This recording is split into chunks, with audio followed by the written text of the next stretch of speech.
അല്ല, ഞാൻ പറഞ്ഞത് രാഹുൽ പറയുന്നത് ഇതൊക്കെ ഉഭയകക്ഷി ബന്ധപ്രകാരമാണ്, അനുവാദമില്ലാതെയല്ല എന്നൊക്കെയാണ്. ഇനിയിപ്പോൾ അനുവാദം ഉണ്ട് എന്ന് തന്നെ ഇരിക്കൂ.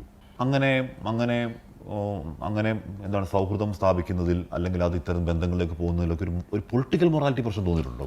ഒരു പിഴവ് സംഭവിക്കുന്നുണ്ടോ? അത് ശരിയാണോ രാഹുൽ? ഞാൻ നമ്മൾ ജനിച്ചു നമ്മുടെ തലമുറയുണ്ട്, നമുക്കൊരു വാല്യൂ സിസ്റ്റം ഓഫ് കോഴ്സ് ഉണ്ട്. അല്ല, ഞാൻ അതിനകത്ത് ഇപ്പം നിങ്ങൾ കേൾക്കുന്ന കഥകളുടെ അടിസ്ഥാനത്തിലാണ് പറയുന്നത്. അതുകൂടെ ഒന്ന് രണ്ട് കാര്യങ്ങൾ പറയാതെ പോയി കഴിഞ്ഞാൽ ആ ആളുകളോട് ചെയ്യുന്നൊരു അനീതിയായി പോകും.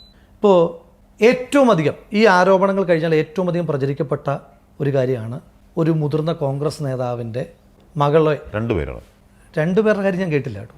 രണ്ടുപേരുണ്ടോ? ഓക്കെ, രണ്ടുപേരുടെ ഒരാളുടെ ഞാൻ പറയുന്ന ഒരാളുടെ ഒരു മുൻ MP-യുടെ മകളോട് ഞാൻ മിസ്ബിഹേവ് ചെയ്തു എന്ന് പറഞ്ഞിട്ടുള്ളൊരു വളരെ എന്ന് വെച്ചാൽ ആ കുട്ടിക്ക് വിവാഹ വാഗ്ദാനം നൽകി ഉപദ്രവിച്ചു എന്നുള്ളതാണ് അന്തരീക്ഷത്തിലുള്ള വാർത്ത. എന്നിട്ട് വിവാഹ വാഗ്ദാനത്തിൽ നിന്ന് പിന്മാറി. ഞാൻ ചോദിക്കുന്നത്, എനിക്ക് നേരെ ഇതൊക്കെ പറയുന്നതൊക്കെ നിങ്ങൾ ഈ പറയുന്ന സൂചനകൾ വെച്ചിട്ട് ഞാൻ പേരിലേക്കും കൂടെ പോകണമെന്ന് എനിക്ക് ആഗ്രഹമുണ്ട്. പക്ഷെ അത് പോകാത്തത് ഞാൻ പറയുന്നത് അപ്പുറത്തെ ആ കുട്ടിയുടെ ഒരു ജീവിതമില്ലേ? ഞാൻ പറഞ്ഞു കഴിഞ്ഞിട്ട് അങ്ങ് പറയാവുള്ളൂ. ആ കുട്ടിക്കൊരു ജീവിതമില്ലേ? ആ കുടുംബത്തിൻ്റെ ഒരു ജീവിതമില്ലേ? നിങ്ങൾ പേരൊന്നും പറയുന്നില്ല, നിങ്ങളിങ്ങനെ കൃത്യമായ സൂചനയാണ് പറയുന്നത്. അവർക്ക് എന്താ ചെയ്യാൻ പറ്റുക? അവർക്ക് വന്നിട്ട് നിങ്ങൾ പേര് പറഞ്ഞിട്ടില്ല, ഒന്നും പറഞ്ഞിട്ടില്ല, നിങ്ങളിങ്ങനെ ഒരു വൃത്തികെട്ട സൂചനകൾ ഇങ്ങനെ കൊടുക്കുകയാണ്. ആ ആളാണ് നമുക്ക് ഉറപ്പാണ്.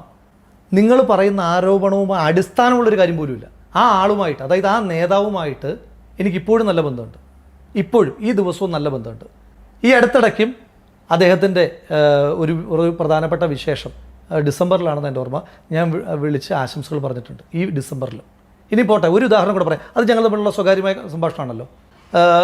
മെയ് മാസത്തിലാണെന്ന് എൻ്റെ ഓർമ്മ, മെയ്യിലോ ജൂണിലോ അദ്ദേഹം നേരിട്ട് നടന്നൊരു സംഘടന, ആ സംഘടനയുടെ പരിപാടിക്ക് അതിൻ്റെ പ്രധാനപ്പെട്ട അതിഥികളിൽ ഒരാളായിട്ട് എന്നെ അദ്ദേഹത്തിൻ്റെ വീടിനോടടുത്തുള്ള പരിപാടിക്ക് എന്നെ ക്ഷണിച്ചിട്ടുണ്ട്. രാഹുൽ ഇത് വെറുതെ പറയുന്നതാണോ ഇതെല്ലാവരും? ഞാൻ പറയുന്നത് അത് ഞാൻ ചോദിക്കുന്നത് ആ ആള് രാഹുലിനെതിരെ ഉയരുന്ന ആരോപണങ്ങൾ ഹാഷ്മി, ഞാൻ ഒരു കാര്യം ഞാനൊന്ന് പറഞ്ഞോട്ടെ. ആ ചോദ്യത്തിന് മറുപടി പറയാം. ഇതൊന്ന് പറയട്ടെ. ഞാൻ ചോദിക്കുന്നത്, ഈ വ്യക്തിയും ഞാനും കൂടെ ഒന്നിച്ചിരുന്നൊരു പത്രസമ്മേളനം നടത്തിയാലെങ്കിലും നിങ്ങൾ വിശ്വസിക്കുമോ? അത് നടത്താൻ പറ്റുമോ? എങ്ങനെ നടത്തുക? ആ ആൾക്കൊരു ജീവിതമില്ലേ? അല്ലെങ്കിൽ നിങ്ങളങ്ങ് പേര് പറഞ്ഞ ഒരാൾ വന്ന് പത്രസമ്മേളനം നടത്തും? എങ്ങനെ പ്രൂവ്